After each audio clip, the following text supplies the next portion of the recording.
খাওয়া দাওয়ার জন্য এই বেলনা ইকো রিসোর্টে অনেক বড় আয়োজন, বড় পরিসরে আয়োজন।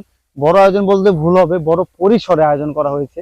যে পরিসরে আয়োজনের ভিতরে পড়ে হলো যে আপনারা যখন বেলনা ইকো রিসোর্টে আপনার ঢোকার পরপরই, পার্কিং এর পরপরই আপনি রেস্টুরেন্ট গুলা পাবেন। এখানে রেস্টুরেন্ট গুলা খুব ভাগে ভাগে ভাগ করা দেওয়া। যেমন প্রথম যে রেস্টুরেন্টটা, সেটাতে আপনি সব ধরনের খাবার পাবেন।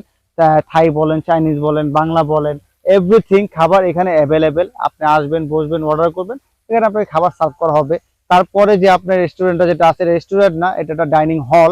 যে হলের ভিতরে আপনার ভাড়া দেওয়া হয় বিভিন্ন ধরনের বিয়ার অনুষ্ঠান যেটা করা হয়, তারপর গায়ে হলুদ অনুষ্ঠান, সুন্নতে খাতনা বা কর্পোরেটরে যে কোনো অনুষ্ঠান আছে, এখানে আপনার নিঃসন্দেহে বড় এটা প্লেসটা ভিতরে আপনি মিনিমাম 200 জন বই খাওয়া দাওয়া করতে পারবে, এত বড় একটা প্লেস।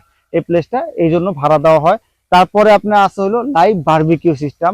আপনারা যারা পর্যটক ঘুরতে আসবেন, যারা দর্শনার্থী ঘুরতে আসবেন, তাদের মধ্যে অনেকে বারবিকিউ পছন্দ করে, যে বারবিকিউ থাকলে তাদের অনেক ভালো লাগে। তো এখানে আপনি সব ধরনের বারবিকিউ পাবেন। আর বারবিকিউ লাইভ, আপনার সামনে একটা লাইভ বারবিকিউ করবে।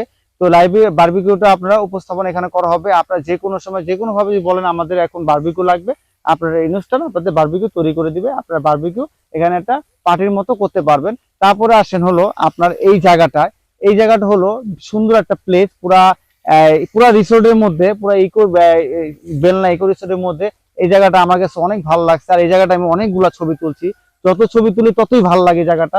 এই জায়গাটা সুন্দর একটা ইকো ভাইব, এরকম যে সুন্দর প্লেস গুলো আছে, ঘর টাইপের একটা প্লেস আছে। যে প্লেসের মধ্যে আপনার 4টা চেয়ার আছে, একটা টেবিল আছে। আপনারা যারা রেস্টুরেন্টে খাবার অর্ডার করবেন, তারা যদি বলেন যে এখানে সার্ভ করার জন্য, তারা বয়রা এখানে এসে আপনার খাবার সার্ভ করবে।